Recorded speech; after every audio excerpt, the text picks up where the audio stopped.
Hello friends, next very important feature of the Indian Constitution is fundamental duties. So here remember the fundamental duties were not there in original constitution. Fundamental duties are given in part 4 capital A of the Indian Constitution.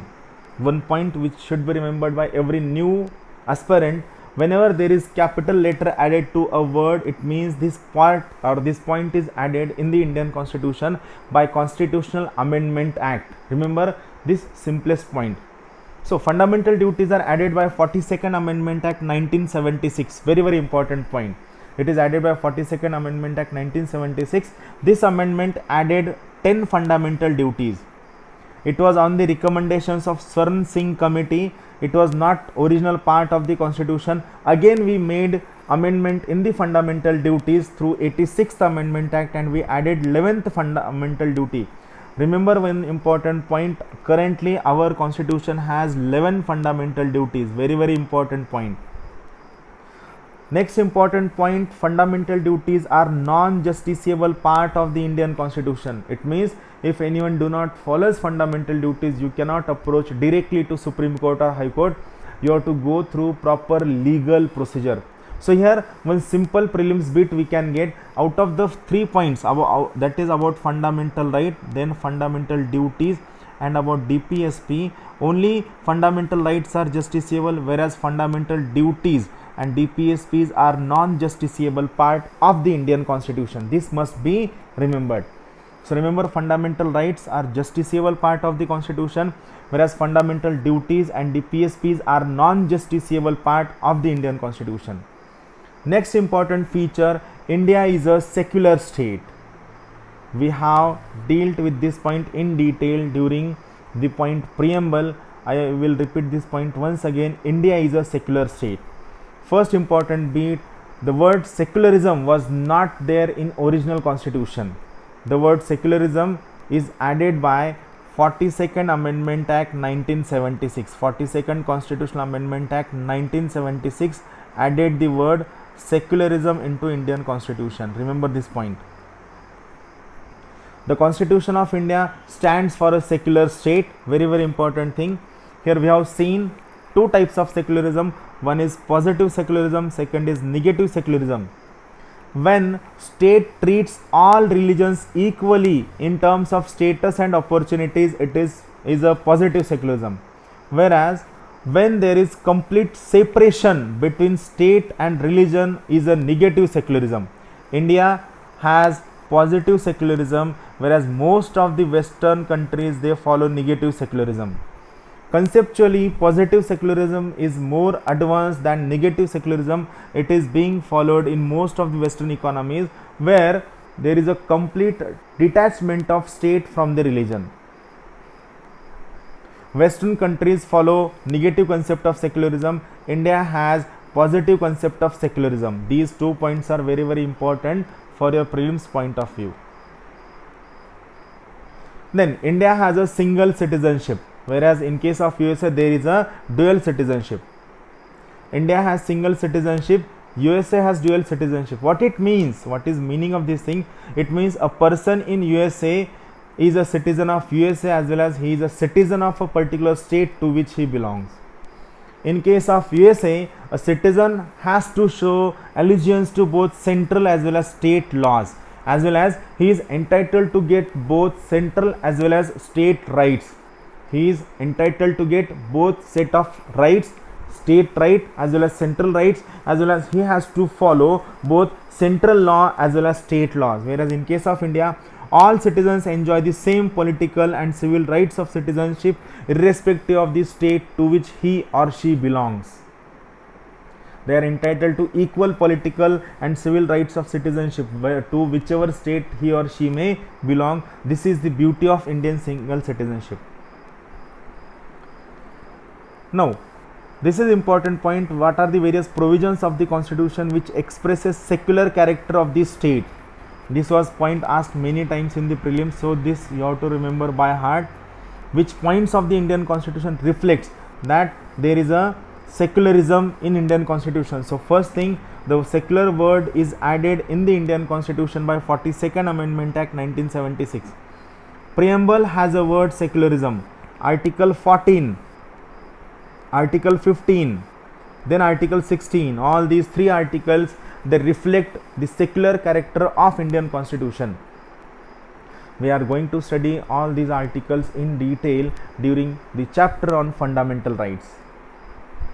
Article 25, it talks about freedom of religion. Article 26, it talks about freedom of religion to religious denominations. That is, religious institutions have right to establish and administer religious institutions.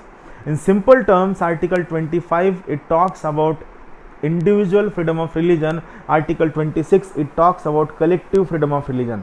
Article 27, it talks about freedom from taxation for promotion of a particular religion. And Article 28 gives you a freedom from attending religious instruction without your choice. So these are articles which gives you, which reflects Indian Constitution has secular credentials. Then Article 29, it talks about any sections of the citizens shall have right to conserve its distinct language, its script, its culture. One important prelims bit which you should remember, Article 29 is applicable to minority as well as majority, whereas Article 30 is applicable specifically to minority only. Article 30, all minorities shall have the right to establish and administer educational institutions of their choice. And Article 44 is Uniform Civil Code. So all these articles, they reflect that we have, that they reflect our Constitution has secular credentials. I will just write down all these things which reflect we have secular credentials. One is preamble, then Article 14, 15, then 16, then Article 25, 26, 27, 28, 29, 30, then Article 44. So all these points in Indian Constitution reflects we have secular credentials, or our Constitution is secular in nature. Now, next important part of the Indian Constitution is regarding emergency provisions. So Indian Constitution is one of the unique constitution of democratic world which has made emergency provisions an integral part of the Constitution. Rather, I would say it is the only constitution of democratic world which has made emergency provisions an integral part of the Constitution. This is very important point. We are going to study emergency provisions topic in detail. It is very important for topic. See, emergency provisions enable the president to meet an extraordinary situation effectively. Here president means executive, and executive means prime minister and council of minister. So the emergency provisions helps us in meeting any emergency or any exigency in a effectively. It aims at safeguarding the sovereign nature, unity, integrity and security of our country. It protects democratic political system and the constitution. This point is important. During emergency, central government becomes all powerful, which means all powers of the states and all other authorities goes in the hands of the central government, and central government becomes all powerful. This point is very, very important. Since I told you just few minutes back, we have federal system, which means our constitution has designed a system wherein states shall have certain rights, states shall have certain autonomy, authority and privileges. This is why Indian Constitution is federal in nature. But whenever emergency is imposed, this emergency is proclaimed, this emergency converts this federal structure into a unitary one without formal amendment of the Constitution.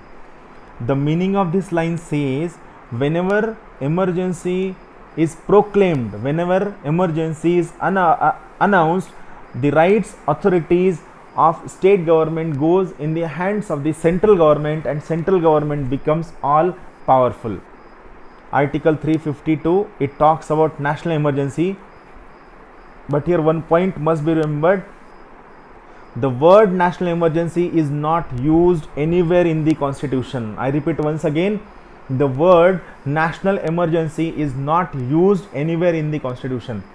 Article 356, it talks about state emergency, which is also called as constitutional emergency or president's rule.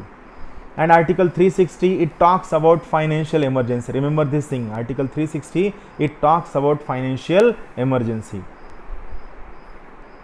Then next important feature, we have three-tier government. Three-tier government, which is we have central government at the center, then we have state government in the state, and then we have local government at the local level.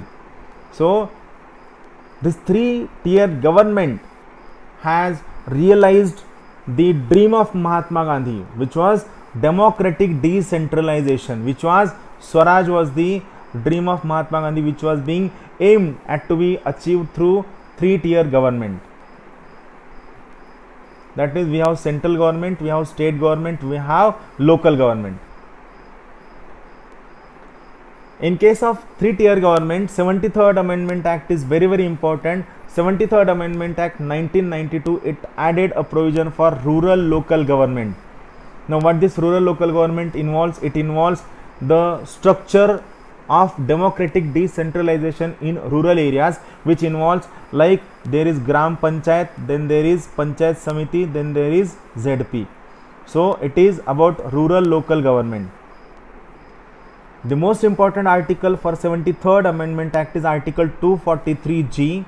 It has added 11th schedule to the Indian Constitution, and 11th schedule has about total 29 functions. This number is very, very important. UPSC asks many questions. UPSC has asked many a time about the number of functions. So remember, Article 243G, it talks about powers, authorities and functions of rural local government. It has 11th schedule and total 29 functions. Same is the case with urban government. 74th Amendment Act 1992, it has added provisions for urban local government. Remember, 73rd and 74th Amendment Act has given constitutional status to rural local government and urban local government.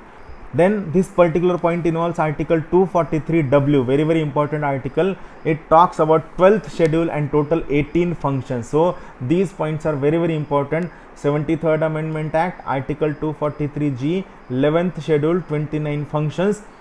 74th Amendment Act, 243W article, 12th schedule and total 18 functions are there.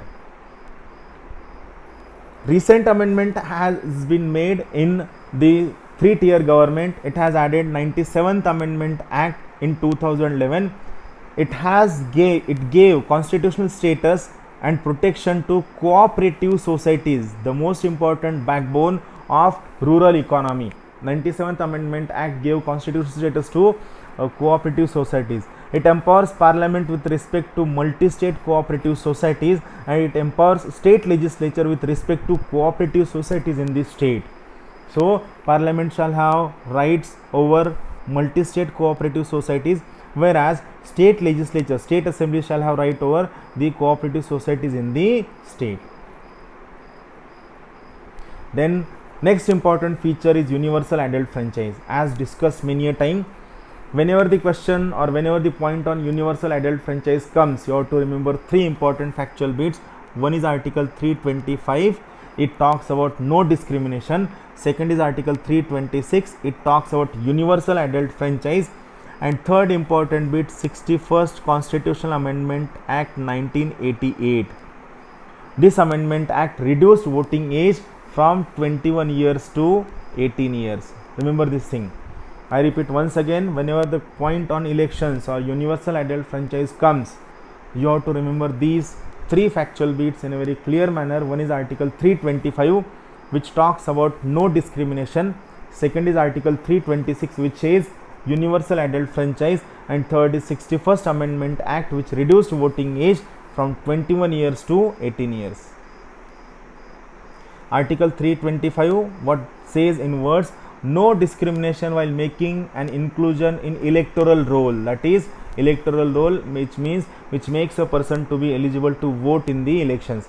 Article 326, every citizen of India who has completed 18 years of age is eligible to vote. And 61st Amendment Act of 1988, it has reduced voting age from 21 years to 18 years. Thank you very much. Thank you. Have a good day.